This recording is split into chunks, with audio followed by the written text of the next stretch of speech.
आज हम भक्त नारी करमेती बाई की कथा सुनते हैं। करमेती बाई जयपुर के अंतर्गत खंडेला नामक एक स्थान है, वहाँ शेखावत सरदार राज्य करते थे। पंडित परशुराम जी खंडेला राज्य के कुल पुरोहित थे। करमेती बाई इन्हीं भाग्यशाली परशुराम जी की सद्गुणवती पुत्री थी। पूर्व संस्कारवश लड़कपन से ही करमेती का मन श्याम सुंदर में लगा हुआ था। वह निरंतर श्री कृष्ण के नाम का जप किया करती थी और एकांत स्थल में श्री कृष्ण का ध्यान करती हुई हा नाथ पुकारा करती। ध्यान में उसके नेत्रों से आंसुओं की धारा बहने लगती थी। शरीर पर पुलकावली छा जाती थी। प्रेमावश में वह कभी हंसती, कभी रोती और कभी ऊंची सुरीली आवाज़ से कीर्तन करने लगती थी।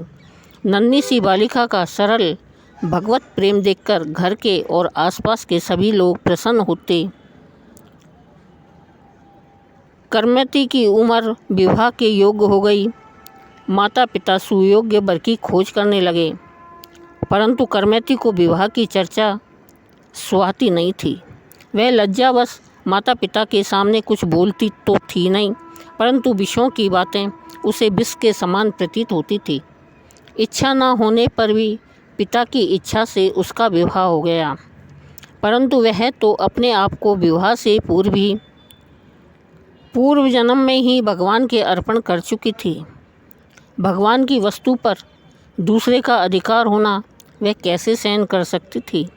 वह तो इस संसार के परे दिव्य प्रेम राज्य के अधीश्वर, नित्य नवीन, चिर कुमार, सौंदर्य की राशि, श्याम बदन सच्चिदानंद को वरण कर दिन रात उन्हीं का चिंतन किया करती थी।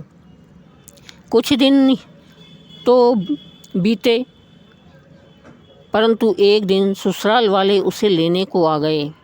उसे पता लगा कि वह जिस घर में ब्याई गई है वहाँ के लोग भगवान को नहीं मानते। वे वैष्णवों और संतों के विरोधी है। वहाँ उसे अपने प्यारे ठाकुर जी की सेवा का भी अवसर नहीं मिलेगा और अपने शरीर मन को भी विषय सेवा में लगाना पड़ेगा। यह सब सोचकर विचार कर वह व्याकुल हो उठी और मनी मन भगवान को स्मरण कर रोने लगी। उसने कहा, हे नाथ, इस विपत्ति से तुम ही बचाओ। क्या यह तुम्हारी दासी आज जबरदस्ती विषों की दासी बनाई जाएगी? क्या तुम इसे ऐसा कोई उपाय नहीं बतला दोगे जिससे यह तुम्हारे ब्रज धाम में पहुंचकर वहाँ की पवित्र धूलि को अपने मस्तक पर धारण कर सके? घर में माता पिता बेटी को ससुराल भेजने की तैयारी में लगे हुए थे। इधर करमेती दूसरी ही धुन में मस्त थी। रात को थक हार कर सब सो गए, परंतु करमेती तो भगवान से प्रार्थना कर रही थी कि अकस्मात उसके मन में स्फुरना हुई कि जगत की इस विषय वासना में जो मनुष्य को सदा के लिए प्यारे भगवान से विमुख कर देती है, रहना सर्वथा मूर्खता है। अतः कुछ भी हो, विषयों का त्याग ही मेरे लिए सर्वथा अच्छा है। ऐसा विचार कर आधी रात के समय अंधकार और सन्नाटे को चीरती हुई करमेती निर्भय चित्त से अकेले ही घर से निकल गई। जो उस प्राण प्यारे के लिए मतवाले होकर निकलते हैं, उन्हें किसी का भी भय नहीं रहता। आज से पूर्व करमेती कभी घर से अकेली नहीं निकली थी, परंतु आज आधी रात के समय सब कुछ भूलकर दौड़ रही है। कोई साथ नहीं है, साथ है तो भक्तों के चिर सिखा सदा संगी भगवान श्याम सुंदर, जिनका एक काम ही शरणागत आश्रित भक्तों के साथ रहकर उनकी रक्षा करना है। भगवत प्रेम में मतवाली करमेती अंधकार का भेदन करती हुई चली जा रही है। उसे यह सुधि नहीं है कि मैं कौन हूँ और कहाँ जा रही हूँ। वह तो दौड़ी चली जा रही है। रात भर में कितनी दूर निकल गई कुछ पता नहीं। प्रातःकाल हो गया, पर वह तो नींद भूख को भुलाकर उसी प्रकार दौड़ी जा रही है। उधर सवेरा होते ही करमेती की माता ने जब बेटी को घर में नहीं पाया तो रोती हुई अपने पति परशुराम के पास जाकर यह संवाद सुनाया। परशुराम को बड़ा दुख हुआ। एक तो पुत्री का स्नेह और दूसरे लोकलाज का भय। यद्यपि वह जानता था कि मेरी बेटी विषय विराग और भगवत अनुराग के कारण ही कहीं चली गई है। तथापि गांव के लोग न मालूम क्या क्या कहेंगे। मेरी सती पुत्री पर व्यर्थ ही कलंक लगेगा। इन विचारों से वह महान दुखी होकर अपने यजमान राजा के पास गया।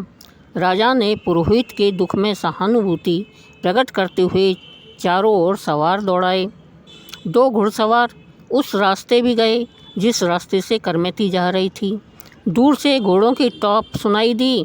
तब करमेती को होश आया। उसने समझा हो न हो ये सवार मेरे ही पीछे आ रहे हैं, परंतु वह छिपे कहाँ। न कहीं पहाड़ की कंदरा है और न वृक्ष का ही कोई नाम निशान है। रेगिस्तान है और खुला मैदान है। अंत में एक उसको बुद्धि उपजी। पास ही एक मरा ऊँट पड़ा हुआ था। सियार गिद्धों ने उसके पेट को फाड़कर मांस निकाल लिया था। पेट एक खो की तरह बन गया था। करमेती बेधड़क उस सड़ी दुर्गंध से पूर्ण ऊँट के कंकाल में जा छिपी। सवारों ने उस ओर ताका भी नहीं और तीव्र दुर्गंध के मारे वे तो वहाँ ठहर ही नहीं सके। करमेती के लिए तो विषों की दुर्गंध इतनी असह्य हो गई थी कि उसने उस दुर्गंध से बचने के लिए इस दुर्गंध को बहुत ही तुच्छ समझा। या प्रेम पागल भक्त बालिका के लिए भगवत कृपा से वह दुर्गंध महान सुगंध के रूप में ही परिणित हो गई। जिसकी कृपा से अग्नि शीतल और विष अमृत बन गया था, उसकी कृपा से दुर्गंध का सुगंध बन जाना कौन बड़ी बात थी। 3 दिन तक करमेती ऊँट के पेट में प्यारे श्याम के ध्यान में पड़ी रही। चौथे दिन वहाँ से निकली। थोड़ी दूर आगे जाने पर साथ मिल गया। करमेती ने पहले हरिद्वार पहुंचकर भागीरथी में स्नान किया। फिर चलते चलते वह सांवरे की लीला भूमि वृंदावन में जा पहुंची। उस जमाने में वृंदावन केवल सच्चे वियोगी बैरागी वैष्णव साधुओं का ही केंद्र था। वहाँ चारों ओर के मतवाले भगवत प्रेमियों का ही जमघट रहा करता था। उसी से वह परम पवित्र था और इसी से भक्तों की दृष्टि उसकी ओर लगी रहती थी। वृंदावन पहुंचकर करमेती मानो आनंद सागर में डूब गई। वह जंगल में ब्रह्मकुंड पर रहने लगी। प्रेम सिंधु की मर्यादा टूट जाने से उसका जीवन नित्य अपार प्रेम धारा में बहने लगा। इधर परशुराम को जब कहीं पता न लगा तो वह ढूंढते ढूंढते वृंदावन पहुंचा। वृंदावन में भी करमेती का पता कैसे लगता। जगत के सामने अपनी भक्ति का स्वांग दिखाने वाली वह कोई नामी गरामी भक्त तो थी नहीं। वह तो अपने प्रियतम के प्रेम में डूबी हुई अकेली जंगल में पड़ी रहती थी। एक दिन परशुराम ने वृक्ष पर चढ़कर देखा तो ब्रह्मकुंड पर एक बैरागनी दिखाई दी। वह तुरंत उतरकर वहाँ दौड़ा गया। जाकर देखता है करमेती साधु वेश में ध्यान मग्न बैठी है। उसके मुख पर भजन का निर्मल शीतल तेज छिटक रहा है। आँखों से प्रेम के आंसुओं की अनवरत धारा बह रही है। परशुराम पुत्री की यह दशा देखकर हर्ष और शोक में डूब गया। पुत्री की बाहरी अवस्था पर तो शोक था और उसके भगवत प्रेम पर उसे बड़ा हर्ष था। वह अपने को ऐसी भक्तिमती देवी का पिता समझकर धन्य मान रहा था। परशुराम को वहाँ बैठे कई घंटे हो गए। वह उसकी प्रेम दशा देख देखकर बेसुध सा हो गया, पर करमेती नहीं जागी। आखिर परशुराम ने उसे हिलाकर होश कराया और बहुत अनुनय विनय के साथ घर चलकर भजन करने के लिए कहा। करमेती ने कहा, पिताजी यहाँ आकर कौन वापस गया है। फिर मैं तो उस प्रेम में के प्रेम सागर में डूबकर अपने को खो चुकी हूँ, जीती हुई ही मर चुकी हूँ। यह मुर्दा अब कहाँ से कैसे उठे। आप घर जाकर मेरी माता सहित श्री कृष्ण का भजन करें। इसके समान सुख का साज कहीं दूसरा नहीं है। भगवान के गुण गाते गाते प्रेमावश में करमेती मूर्छित हो गई। ब्राह्मण परशुराम ने संसारी जीवन को धिक्कार देते हुए उसे जगाया और श्री कृष्ण भजन की प्रतिज्ञा करके प्रेम में रोता हुआ वहाँ से घर लौटा। घर पहुंचकर उसने अपनी पत्नी को पुत्री के समाचार सुनाकर कहा कि ब्राह्मणी, तू धन्य है जो तेरे पेट से ऐसी संतान पैदा हुई है। आज हमारा कुल पवित्र और धन्य हो गया। राजा ने जब यह समाचार सुना तो वह भी करमेती के दर्शन के लिए वृंदावन को चल दिया।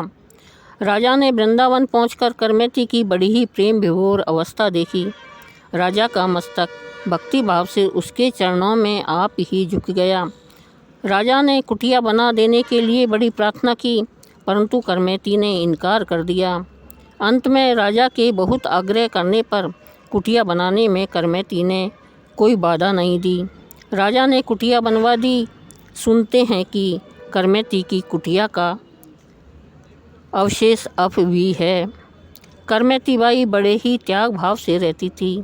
उसका मन क्षण क्षण में श्री कृष्ण रूप का दर्शन कर मतवाला बना रहता था। उसकी आँखों पर तो सदा ही वर्षा ऋतु छाई रहती थी। यों परम तप करते करते अंत में इस तपस्विनी देवी ने वहाँ देह त्याग कर गोलोक की शेष यात्रा की। बोलो भक्त और उनके भगवान की जय।